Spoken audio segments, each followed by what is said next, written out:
What lies in the lake? I don't know if we will ever know. A Spelman college instructor and her fiancé, a high school teacher and a coach, they grab their boat and head out to a Georgia lake to celebrate his birthday. But they never returned. We're rebuilding a story that we don't know the ending to. They found her body the next day floating, still clutching on to her cell phone. But he is nowhere to be found, missing now for almost 3 weeks. We are doing everything we can to provide closure to the family. The clues left in the boat that rescuers say were unusual, and what was found near her floating body that has authorities scratching their heads. I'm Justin Carter. This is TSR Investigates.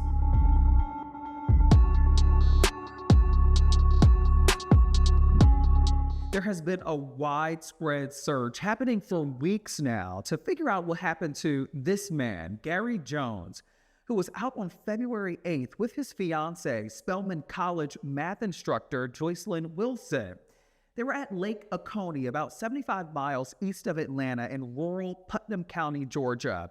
They were seen on surveillance video separately at a gas station and their hotel before they met up to celebrate Jones's 50th birthday together on his small boat. But as the sun was setting that evening, something bad happened, something that the sheriff's office has been trying to make sense of. It is a maze of limbs and trucks and trees. That's what the Putnam County Sheriff Howard Sills and the Georgia Department of Natural Resources are dealing with right now. You can't see your hand in front of your face 6 feet underwater, okay, much less 80 feet underwater. They say what lies under Lake Oconee looks like remnants of a tornado. There are trees down there, debris, and the water is exceptionally cold.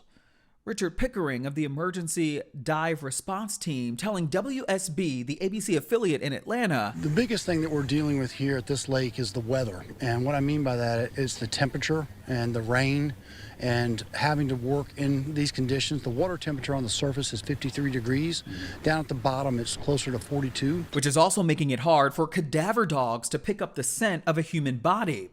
But it has been getting warmer in Atlanta, which led to a break in the case over the weekend. The canines were actually able to alert consistently in an area that we are very focused on, and that is why Georgia State Patrol, Sheriff's Office, and DNR are all working that area actively right now. February 8th, surveillance video showing the couple putting their 12-foot John boat into the water in Lick Creek at Fishtail Marina. It was around 3:30 in the afternoon, somewhat of an unusual time to start your journey on the water. That day, the sun was setting around 6:12 p.m. What we're basically doing is we're rebuilding a story that we don't know the ending to. It was around 5:30 p.m. that someone working at a nearby lake house heard high-pitched noises. He heard the high pitch of the engine. It was going whee, and he was running wide open. The boat was empty, the engine idling in a circle about 7 miles out onto the lake. No sign of Gary Jones or Joycelyn Wilson. That was until the next day. Joycelyn's body was found floating with her cell phone still clutched in her hand. Sheriff Sills says that she had enough air in her lungs to keep her afloat, but also he said that this was not your typical drowning.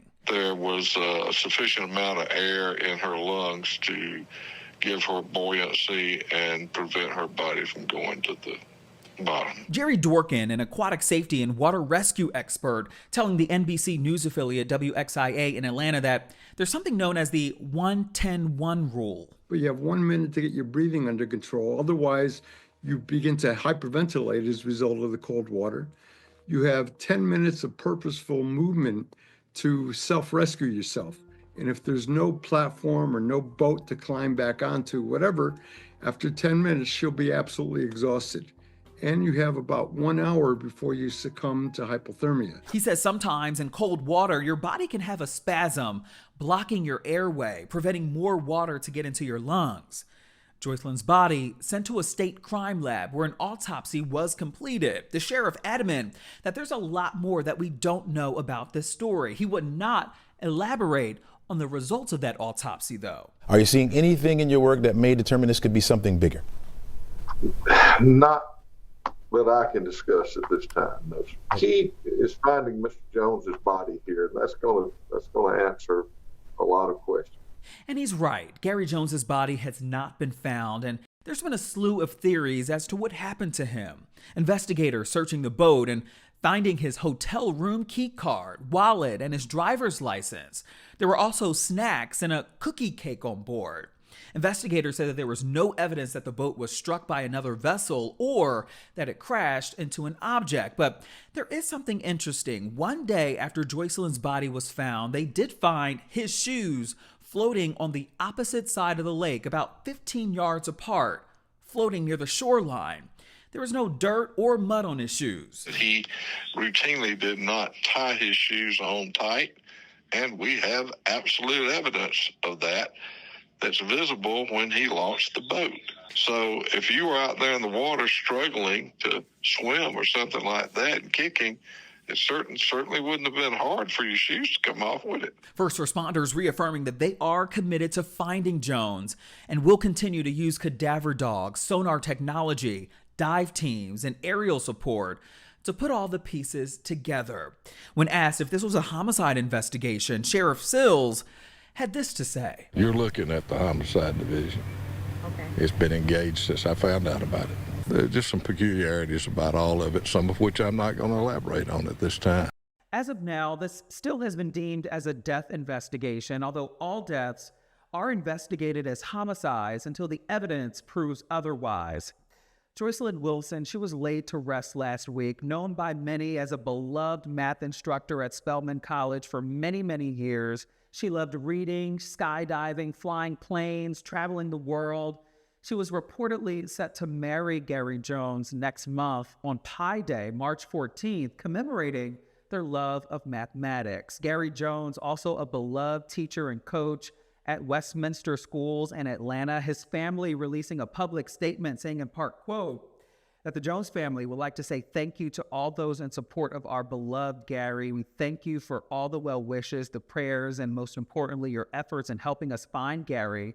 This has been a horrendous experience for our family, but we will not rest until he is found. We're following all developing leads in the events surrounding his disappearance. However, our most important focus now are the multifaceted search efforts in water and on land. We would like to thank all the family, friends, volunteers, fishermen, officials, and anyone else who are joining in the search efforts. We have unwavering faith in God that Gary will be found and that more details will be brought to light.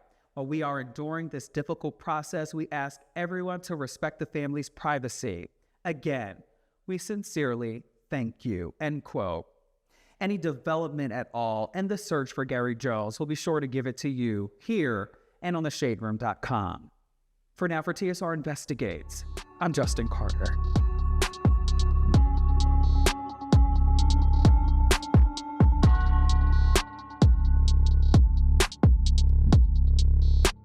Hello, roommates, and thank you for watching our YouTube channel. Do you want more TSR Investigates? Be sure to subscribe and check us out at theshaderoom.com.